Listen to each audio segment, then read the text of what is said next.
මාසයක්ම කල් තියාගන්න පුළුවන් මස් පෙති ගෙදර හැදුවේ මේ විදියට. ඔයා හිතනවටත් වඩා හරිම ලේසි මේ මස් පෙති ගෙදර හදාගන්න. අලුත් චිකන් වලින් බ්‍රෙස්ට් දෙකක් තෝරගන්න. ඊළඟට ඔයාට පුළුවන් ඔයා කැමති සීසනින් එකකින් මේක හොඳට කවර් කරගන්න. මගේ සීසනින් එකට පාවිච්චි කරේ මිරිස් කුඩු, පැප්‍රිකා කුඩු, ඉටාලියන් සීසනින් එක ලුණු කුඩු. සීසනින් එක කරනකොට වැදගත්ම දේ තමයි අපි මේකට තෙත එකතු වෙන කිසිම දෙයක් පාවිච්චි කරන්නේ නැහැ. උදාහරණයකට සුදු ලුණු පේස්ට්. ඊට පස්සේ ඔයා වීඩියෝ එකේ දැක්ක විදිහට බේකින් පේපර් එකක් උඩ අපේ චිකන් බ්‍රෙස්ට් එක තියලා ටොෆියක් විදියට හොඳට තද කරලා ඔතා ගන්න. එහෙම ඔතාගත්ත චිකන් බ්‍රෙස්ට් එයා ෆ්‍රයි එකේ එහෙම නැත්නම් oven එකේ අංශක 180ට විනාඩි 45ක් බේක් කරගන්නවා.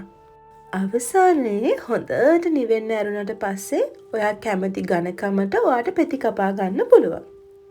කවා ගන්න අමාරු පොඩිත් ඉන්න අම්මලට, සුකුරුත්තන් කෑම කන්න කැමති හස්බන්ඩ්ලා ඉන්න වයිෆ්ලට වගේම ඩයට් ප්ලෑන් එකකට මීල් ප්‍රෙප් කරන ඔයාටත් මේක හරිම වැදගත් වේවි.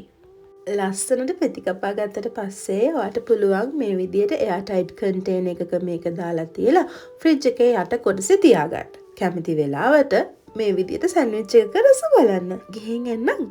සුබ දවසක්.